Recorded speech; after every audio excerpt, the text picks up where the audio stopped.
काल चक्र का बाप। इससे पहले ना किसी ने सुनी, ना किसी ने देखी इतनी सटीक भविष्यवाणी। चाल चक्र। नमस्कार, बहुत स्वागत है आपका। आप देख रहे हैं चाल चक्र और मैं हूं आपके साथ शैलेंद्र पांडे। बात करेंगे आज चाल चक्र में लकीरों की, लेकिन हाथ की लकीरों की नहीं, बात आपके माथे की लकीरों की करेंगे कि आपके माथे की लकीरों का आपके भाग्य से क्या संबंध है, आपके माथे की लकीरें आपके भाग्य के बारे में, किस्मत के बारे में क्या बताती हैं। तो चलिए जान लेते हैं कि चाल चक्र में आज किन बिंदुओं पर, किन विषयों पर हम बात करने वाले हैं। चाल चक्र में हम बात करेंगे माथे की लकीरों का किस्मत कनेक्शन क्या है। लकीरों के माथे की तमाम लकीरें होती हैं। अगर किसी लकीर के परिणाम बुरे हैं, अशुभ हैं, तो इसको दूर कैसे करेंगे। राशियों की सटीक भविष्यवाणी भी होगी और आज के शुभ पहर की चर्चा भी करेंगे। तो बात होगी माथे की लकीरों की और ये समझेंगे कि माथे की लकीरों का आपके जीवन पर, आपके भाग्य पर क्या प्रभाव है, क्या असर है। सबसे पहले लेकिन आज का पंचांग। आज की तिथि है भाद्रपद कृष्ण पक्ष की द्वादशी तिथि। नक्षत्र है आज का पुनर्वसु नक्षत्र और पुनर्वसु के उपरांत आज ही पुष्य नक्षत्र भी लगेगा। यानी आज पुनर्वसु और पुष्य दोनों का प्रभाव होगा। चंद्रमा कर्क राशि में संचरण करेंगे और चंद्रमा के इस चाल के आधार पर हम ये समझेंगे कि आपका दिन कैसा जाएगा, कितना अच्छा होगा, कितना बुरा होगा, कितना प्लस होगा, कितना माइनस होगा। राहुकाल का जो समय होगा जिसमें कोई भी नया और शुभ कार्य नहीं करेंगे, वो समय समाप्त हो चुका है। वो समय था सुबह के 7:30 से तकरीबन 9 बजे तक। पूर्व दिशा की तरफ आज यात्रा करने की मनाही है, तो बेहतर होगा पूर्व दिशा की तरफ आज यात्रा न करें। लेकिन अगर यात्रा करना जरूरी है, मजबूरी है, तो जरा सी मिश्री खाके और भगवान का नाम लेके अगर यात्रा करेंगे तो मुश्किल से बच जाएंगे। माथे की जो अलग अलग लकीरें होती हैं वो भाग्य के अलग अलग पक्षों को, अलग अलग पहलुओं को बताती हैं और हम उन्हीं लकीरों को समझ रहे हैं, समझने की कोशिश कर रहे हैं। आपके माथे की जो तमाम लकीरें हैं वो क्या बताती हैं। पहली लकीर जो माथे की होती है वो होती है धन की लकीर, पैसे की लकीर। कहाँ होती है? माथे की पहली लकीर जो भौं के बहुत निकट होती है, आपके आईब्रोज के ठीक ऊपर एकदम सटी हुई जो पहली लकीर है, आपके आईब्रोज के जस्ट ऊपर एक लकीर होती है, इसको धन की लकीर कहते हैं। जस्ट ऊपर होती है आपके आईब्रोज के। ये लकीर जितनी ज्यादा साफ होगी, जितनी ज्यादा स्पष्ट होगी, उतनी ही अच्छी आर्थिक दशा आपकी जीवन में होगी। ये लकीर जितनी साफ हो, जितनी स्पष्ट हो, आपकी आर्थिक स्थिति भी उतनी ही ज्यादा बढ़िया होगी, आपकी आर्थिक स्थिति उतनी ही ज्यादा अच्छी होगी। इस लकीर का टूटा होना या छोटा होना, अगर ये लकीर टूटी हुई है, जो धन की लकीर है, अगर ये टूटी हुई है या बहुत छोटी है, तो ये बताता है कि आपकी आर्थिक स्थिति में उतार चढ़ाव होगा। तो क्या समझ में आया? पहली लकीर धन की होती है, आपके आईब्रोज के ठीक ऊपर होती है। ये लकीर जितनी साफ सुथरी हो, जितनी लंबी हो, उतने ही आप धनवान होते हैं, उतने ही जीवन में तरक्की करते हैं। ये लकीर अगर छोटी होती है, टूटी होती है, तो ऐसे व्यक्ति के आर्थिक स्थिति में उतार चढ़ाव होते रहते हैं। ऐसे व्यक्ति का जीवन अप्स एंड डाउन्स की तरफ चलता रहता है। दूसरी लकीर होती है सेहत की लकीर। कहाँ होती है? पहली लकीर आपको बताया कि आईब्रोज के ठीक ऊपर होती है धन की लकीर, उसके जस्ट ऊपर, उससे जरा सा ऊपर जो लकीर होती है वो होती है आपके सेहत की लकीर। यानी धन की लकीर पहली लकीर है और उसके ठीक ऊपर, आईब्रोज के बाद पहली लकीर धन की लकीर और उसके ठीक ऊपर जो दूसरी लकीर होती है ये होती है आपके सेहत की लकीर, आपके स्वास्थ्य की लकीर। ये लकीर गाढ़ी हो, साफ हो, तो व्यक्ति स्वस्थ होता है।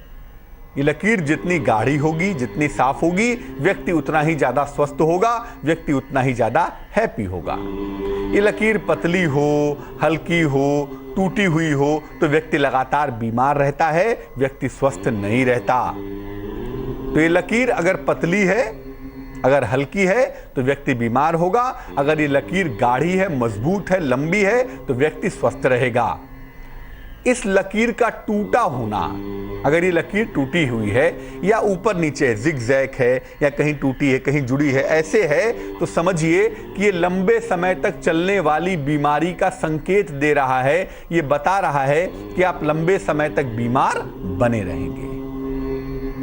यानी जो दूसरी लकीर है वो जितनी अधिक साफ हो, जितनी अधिक लंबी हो, उतनी ही ज्यादा आप स्वस्थ रहेंगे। ये टूटी हुई हो या जिगजैग के मोड में हो तो आप लंबे समय तक चलने वाली बीमारी के चक्कर में पड़े रहेंगे, लंबे समय तक चलने वाली बीमारी में परेशान रहेंगे। तीसरी लकीर, थर्ड लकीर। तीसरी लकीर एक्चुअली किस्मत की होती है। पहली लकीर धन की, दूसरी लकीर सेहत की और तीसरी लकीर किस्मत की। हम कहते हैं ना किस्मत की रेखा है, भाग्य की रेखा है।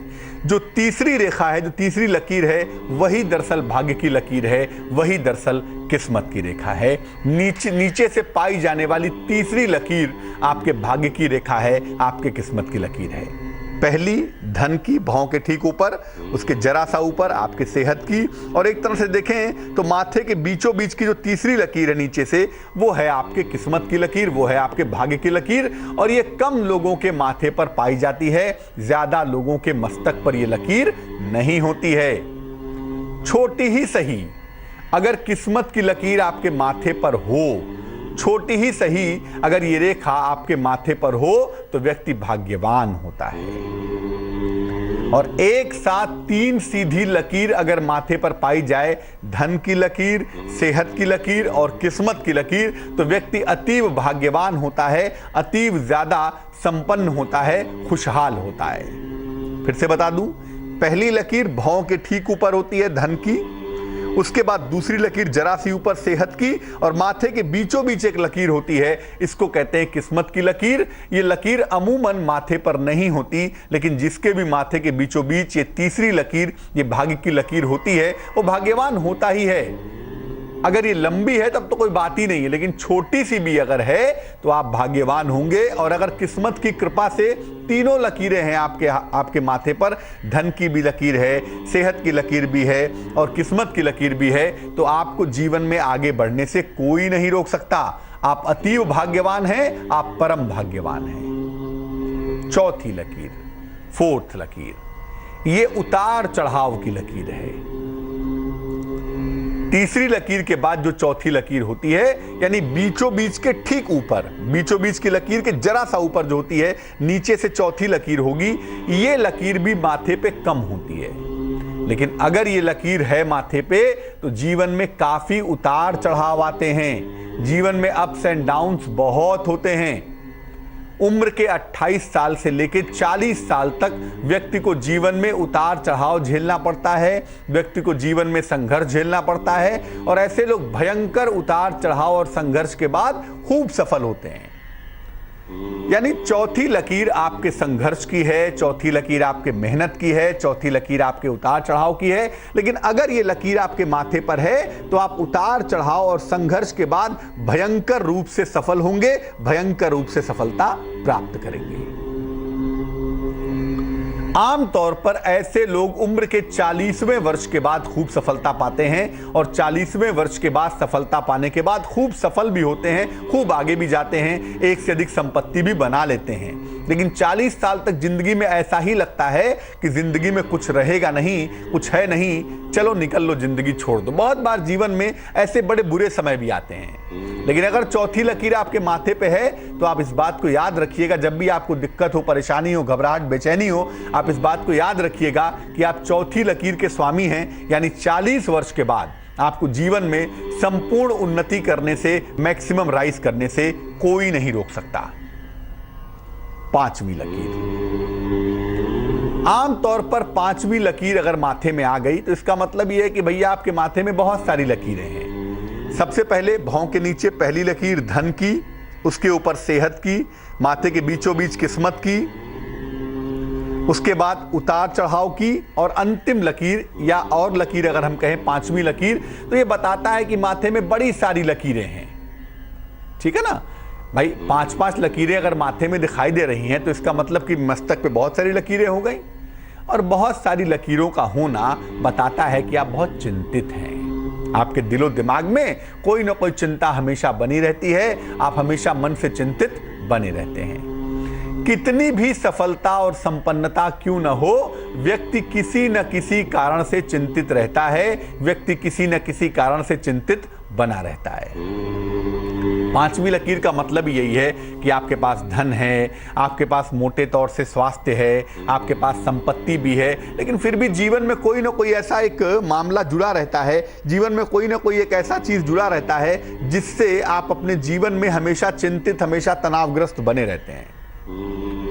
ऐसे लोग कभी कभी सब कुछ त्याग कर वैराग्य की ओर चले जाते हैं, सब कुछ त्याग देते हैं और वैराग्य की तरफ चले जाते हैं। परेशान हो जाते हैं, जीवन में सब कुछ होने के बाद भी जब चिंता समाप्त नहीं होती तब सब कुछ त्याग कर अमूमन वैराग्य की तरफ चले जाते हैं, सब कुछ छोड़ देते हैं। यानी अगर माथे पर 5 लकीरें हैं, 5वीं लकीर है आपके माथे पर, तो इसका मतलब यह है कि आप चिंताएं बहुत करते हैं, और दूसरा मतलब यह है कि ऐसा व्यक्ति कभी भी वैरागी हो सकता है, कभी भी सन्यासी हो सकता है। ये 5 लकीरें बिल्कुल समानांतर होती हैं, बिल्कुल पैरेलल होती हैं। एक और लकीर होती है, वो होती है 6वीं लकीर। ये नाक की सीध में बिल्कुल ऊपर जाती है, बीचों बीच, माथे को बीच से काटती हुई होती है, नाक की सीध में जाती है, और इस लकीर को डिवाइन लकीर कहते हैं। दैवीय लकीर है ये, अमूमन नहीं होती है माथे पर, या बहुत बिरले से बिरले किसी व्यक्ति के माथे पर होती है। अमूमन ऐसी लकीर माथे पर होती ही नहीं।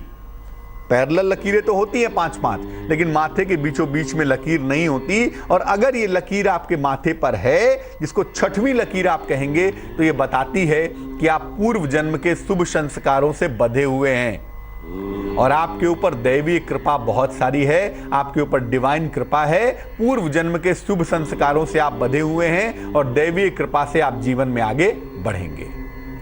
जिनके भी माथे पे कोई और लकीर हो या ना हो, लेकिन जिनके माथे पे बीचों बीच नाक से एकदम सीधी एक लकीर आ गई है, ऐसे लोग आमतौर पर अचानक आश्चर्यजनक रूप से उन्नति कर जाते हैं। ऐसे लोग जीवन में अचानक मिरेकलस तरीके से आगे बढ़ जाते हैं, राइज कर जाते हैं। तो आपके माथे पे कुल मिला के 6 लकीरें हो गई। मैं फिर से दोहरा दूं, पहली लकीर भौं के ठीक ऊपर धन की, उसके बाद स्वास्थ्य की, दूसरी लकीर उसके ऊपर होती है। माथे के बीचों बीच में किस्मत की लकीर होती है, उसके ऊपर उतार चढ़ाव की लकीर होती है, और 5वीं लकीर होती है चिंता की और वैराग्य की।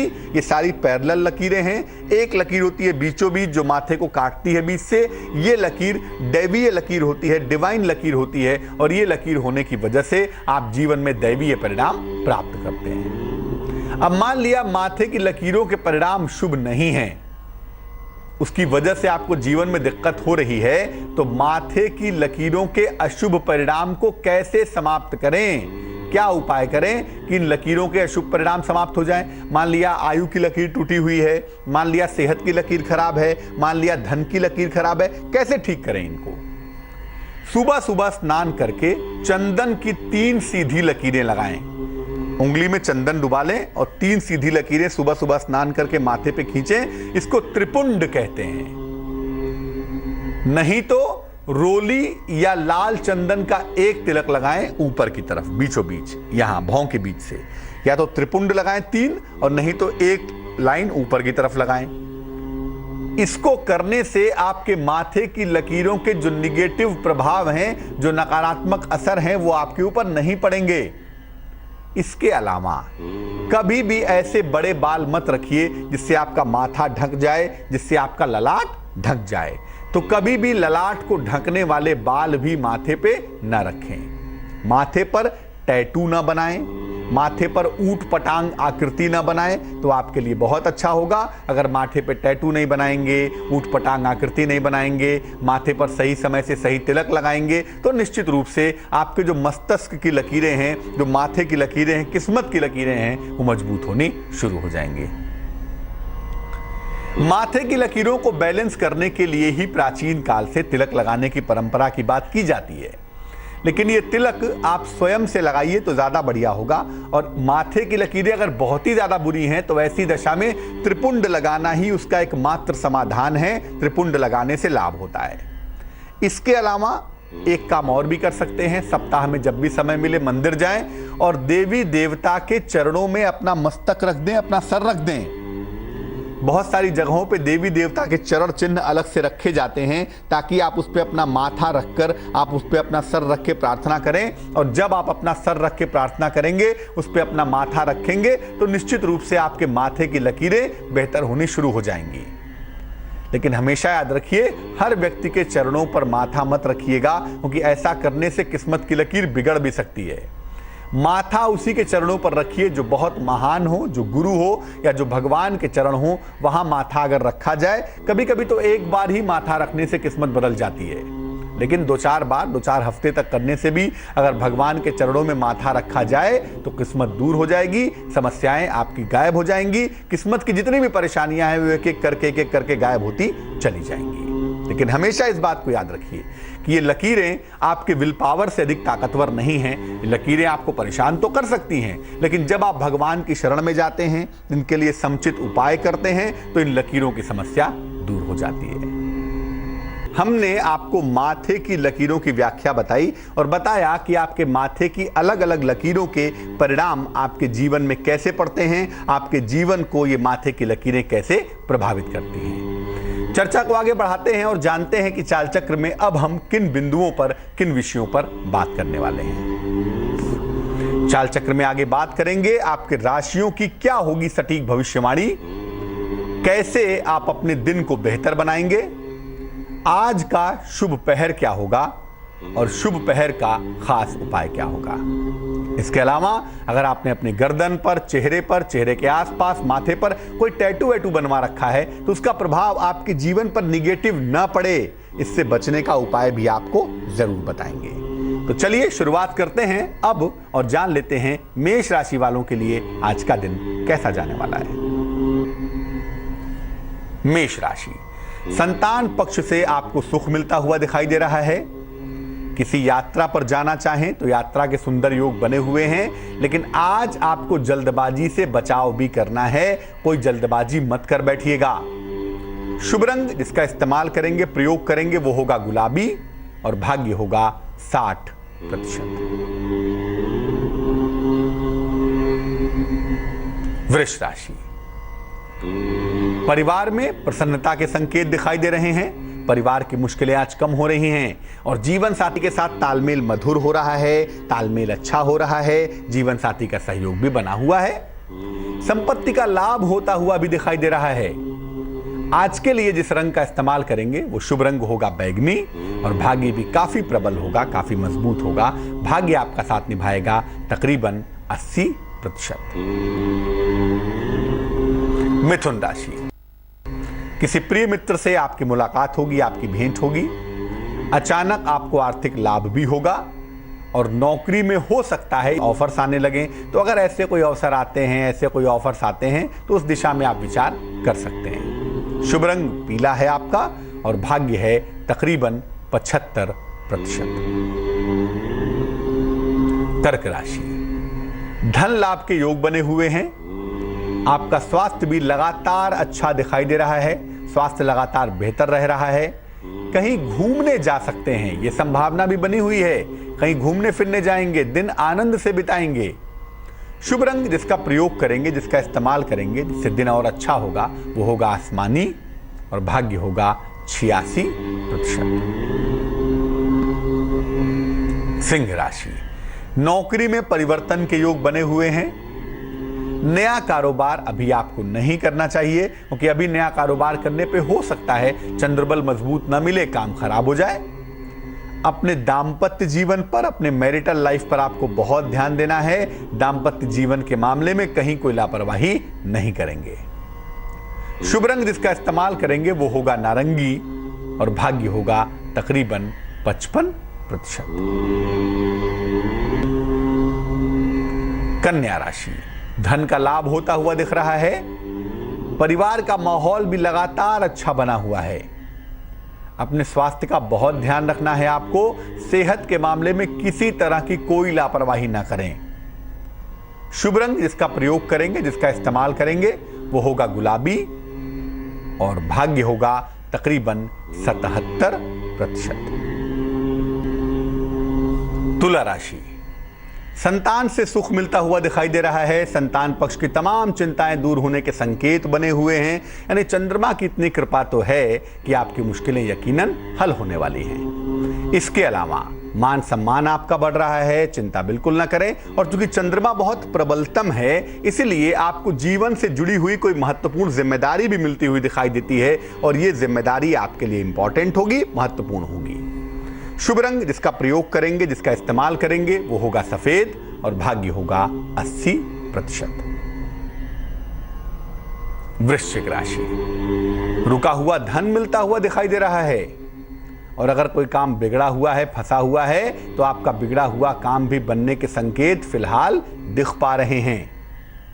संपत्ति खरीद सकते हैं। अगर कोई प्रॉपर्टी खरीदना चाहें तो यकीनन आप खरीद सकते हैं, उस दिशा में फायदा उठा सकते हैं, उसके योग बने हुए हैं। शुभ रंग लाल होगा और भाग्य होगा 71%। धनु राशि, स्वास्थ्य का ध्यान आपको बनाए रखना होगा। हालांकि यात्रा की मनाही है क्योंकि सेहत बहुत अच्छी नहीं है। ऐसी दशा में यात्रा करने पे हो सकता है आपको दिक्कत हो जाए। मिश्री खाकर घर से निकलेंगे ताकि दिन आपका बेहतर हो, दिन का संघर्ष कम हो, दिन की मुश्किलें कम हो। शुभ रंग बसंती है और भाग्य है 50%। मकर राशि, जीवन की तमाम चिंताएं दूर हो रही हैं। सेहत भी आपकी लगातार अच्छी बनी हुई है। कहीं घूमने जाएंगे ऐसे संकेत भी फिलहाल दिख रहे हैं। शुभ रंग जिसका प्रयोग करेंगे, इस्तेमाल करेंगे, वो होगा ग्रे और भाग्य होगा तकरीबन 74%। कुंभ राशि, नौकरी में परिवर्तन ना करें तो ज्यादा बेहतर होगा। बड़बोलेपन से बचाव करें, ज्यादा ना बोल दीजिएगा कुछ ऐसा जिस चक्कर में आप फंस जाएं, कोई दिक्कत हो जाए। तो बड़बोलेपन से बचाव करें। घर को साफ सुथरा अपने बनाए रखें। शुभ रंग भूरा और भाग्य होगा 72%। मीन राशि, नौकरी में बेहतर अवसर दिखाई दे रहे हैं। आर्थिक लाभ होता हुआ भी दिख रहा है, लेकिन काम का प्रेशर भी बढ़ रहा है। काम का बोझ लगातार बढ़ता चला जा रहा है। शुभ रंग जिसका इस्तेमाल करेंगे वो होगा चांदी जैसा रंग यानी कि सिल्वर कलर और भाग्य होगा 87%।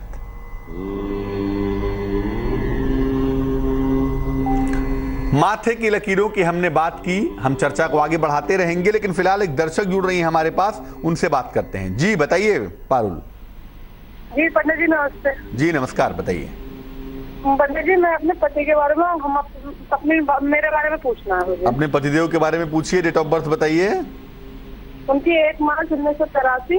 1 मार्च 1984। 83। समय बताइए। रात के 12 बजे। और कहाँ पे जन्म हुआ है? अनूप शहर। अनूप शहर यानी बुलंदशहर। जी जी। और मेरा 22 मई। मेरी 22 मई। जी, सन किस सन में? 1986। 86। समय बताइए। सुबह के 4:10। कहाँ जन्म हुआ है? संभल, मुरादाबाद। पूछिए क्या प्रश्न है? मैं यही पूछना चाह रही हूँ कि इनके काम के बारे में पूछना और मुझे अपनी नौकरी के बारे में पूछना है पंडित जी। देखो, सबसे पहली बात जो आपको बतानी है वो ये है कि आपके पति की कुंडली में रोजगार में उतार चढ़ाव है, क्योंकि जो रोजगार का मालिक है मंगल, वो थोड़ा सा कुंडली में कमजोर दिखाई देता है। काम तो ठीक है, जीवन भी ठीक चलेगा, क्योंकि चंद्रमा मंगल आमने सामने है, कन्या राशि है, तो निश्चित रूप से इसमें करियर तो ठीक चलता रहेगा, लेकिन उतार चढ़ाव होंगे। साल भर अच्छा चलेगा, 2 साल अच्छा चलेगा, फिर दिक्कत आ जाएगी, फिर परेशानी आ जाएगी। यानी अप्स एंड डाउन्स का जो फेज है ये इस कुंडली में लगातार गड़बड़ चलता हुआ दिख रहा है। हमें ज्यादा कुछ नहीं करना, सिर्फ इस अप्स एंड डाउन्स को बैलेंस कर देना है, और अगर उसको हम बैलेंस कर दें तो मुश्किलें दूर हो जाएंगी। 2 उपाय करने की मैं सलाह दूंगा। एक तो अपने पतिदेव को बोलिए कि कस करके हनुमान जी की पूजा करें। हनुमान जी की पूजा करने से इनको लाभ होगा। रोज सुबह रोज शाम को प्रेम पूर्वक गा गा कर, बोल बोल कर, जैसे भी संभव हो हनुमान चालीसा का पाठ करें, उससे इनको लाभ जरूर होगा, जल्दी होगा। पहली बात। दूसरी बात यह है कि इनको बोलिए कि मंगलवार का व्रत रखें और मंगलवार के व्रत में नमक का सेवन ना करें। उस दिन मंदिर हनुमान जी के जरूर चले जाएंगे, हनुमान जी की पूजा करेंगे, हनुमान जी की आरती करेंगे। तो अगर मंगल पर इम्फेसिस करेंगे, मंगल को मजबूत करेंगे, तो इनकी मुश्किल दूर हो जाएगी। अब दूसरा सवाल आपकी अपनी कुंडली का है। जुपिटर लीड कर रहा है, बृहस्पति मजबूत है वहां पर, और बृहस्पति को आचार्य कहते भी हैं, बृहस्पति को गुरु कहते भी हैं, इसीलिए गुरुडम मिलने की संभावना, गुरु होने की संभावना ज्यादा है। तो आप टीचिंग फील्ड में जाएंगी, शिक्षा क्षेत्र का करियर बनाएंगी, ऐसा आपकी कुंडली इंडिकेट कर रही है, ऐसा आपकी कुंडली कह रही है। तो हमें ज्यादा कुछ नहीं करना है, हमें सिर्फ आपके बृहस्पति को मजबूत कर देना है ताकि आपका टीचिंग का करियर बन सके। और अगर थोड़ी कोशिश की जाए तो आपका करियर 1 साल के अंदर ही टीचिंग का शुरू होगा, जिससे आपकी जिंदगी बेहतर हो जाएगी। एक छोटा सा रत्न आता है, उसका नाम है सुनहला, टोपास कहते हैं इसको। ये आप बनवा के जरूर पहने और रोज सुबह जल में हल्दी मिलाकर सूर्य भगवान को जल चढ़ाएं, इससे आपको लाभ अवश्य होगा। एक और दर्शक है नंद किशोर जी झारखंड से, उनसे बात करते हैं। नंद किशोर जी बताइए। हाँ पंडित जी, मैं बहुत परेशान हूँ सर, बहुत दिन से, 2-3 साल से मैं परेशान हूँ। डेट ऑफ बर्थ आपको अपनी पता है क्या है? हाँ। क्या है? नहीं सर। नहीं, आपको जन्म की तारीख नहीं पता है अपनी? जी। कितनी उम्र है आपकी? मेरी 25 है। 25 साल। 1 से 9 के बीच में कोई संख्या बोलिए। 9। अब पूछिए सवाल क्या है? सर मैं जिंदगी में 2-3 साल से काम कर रहा हूँ, उसमें कुछ पैसा बरकत होता ही नहीं है। और मैं शादी किया तो मेरी दीदी से भी झगड़ा होगा, ऐसी सब बीमारी रहती है। पता नहीं ये क्या सही है कि गलत है, ये मुझे बता दीजिए। मेरे दिमाग में हर समय दिल में धड़कन धड़कते रहता है, क्या है पता नहीं मुझे। देखो, सबसे पहले बता दूं, और पापा भी मुझसे थोड़ा नाराज रहते हैं। आपका जो प्रश्न चक्र बनता है, आपकी जो प्रश्न कुंडली बनती है और जो आप अंक बताते हैं, वो तो संघर्ष का मामला हो ही जाता है। और वैसे भी अगर हम मंगल को लीडिंग मान लें, 9 का अंक बताया, 9 का अंक मंगल का अंक है। मंगल अभी शनि के बड़े निकटस्थ है, बड़े नजदीकी प्रभाव में है। तो इसका मतलब ये है कि जब मंगल का असर समाप्त होगा तभी आपकी जिंदगी में स्थिरता आएगी। मंगल का असर समाप्त होगा उम्र के 28वें साल के बाद। तो अभी कुल मिला के 25 साल की उम्र है। ज्योतिष के हिसाब से 2-3 साल थोड़ा संघर्ष आपको करना पड़ेगा और उसके बाद से आपकी चीजें ठीक होती हुई दिखाई देंगी, पहली बात। दूसरी बात यह है कि अगर हम मंगल को संतुलित करें, अगर हम मंगल को बैलेंस करें तो आपकी मुश्किल कम हो जाएगी। कम तो अभी हो जाएगी, बट पूरी तरह से जो आप सफलता पा सकेंगे वो उम्र के 28वें साल के बाद ही पाएंगे। क्या करेंगे? एक तो एक तांबे का छल्ला जरूर पहन लें। आपको दाहिने हाथ की, सीधे हाथ की रिंग फिंगर में, अनामिका उंगली में मंगलवार को एक तांबे का छल्ला पहनना चाहिए, इससे आपको फायदा होगा। और रोज सवेरे और रोज शाम को संकट मोचन हनुमानाष्टक, बाल समय रवि भक्ष लियो तब तीनहु लोक भयो अंधियारो, ये संकट मोचन हनुमानाष्टक है। इसका पाठ करने से भी आपको लाभ जल्दी होगा, आपको शीघ्र फायदा होगा। तो संकट मोचन हनुमानाष्टक का पाठ करें, एक तांबे का छल्ला धारण करें, उससे लाभ होने की संभावना जरूर होगी। एक दर्शक जुड़ रही हैं झारखंड से, सरोज हैं, उनसे बात करते हैं। सरोज बताइए। सरोज, आपको आवाज आ रही है मेरी? जी सर बताइए। करें, मेरा जन्म 26/4/1968 का है। 26/4/1968। हाँ, शाम 4 बजे के करीब। और कहाँ पे जन्म हुआ है? झारखंड के दुमका जिला में। पूछिए क्या सवाल है? कहते हैं सर, स्वास्थ्य मेरा ठीक नहीं रहता है पंडित जी। स्वास्थ्य में क्या दिक्कत होती है? स्वास्थ्य में दिक्कत, स्वास्थ्य मतलब खराब रहता है, कभी छाती में हार्ट का प्रॉब्लम रहता है। अच्छा, साहस भी नहीं हो पा रहा है। अच्छा, काम धंधा भी ठीक से नहीं चल पा रहा है और अपना घर भी नहीं बना पाए हैं। ज्योतिष से कोई उपाय बताए पंडित जी। कुंडली कन्या लग्न की आपकी बनती है, वही धोखा देता है। अच्छा, कुंडली कन्या लग्न की बनती है, राशि आपकी मीन है, महादशा आपकी चल रही है मंगल की और आपकी अंतरदशा चल रही है फिलहाल शुक्र की।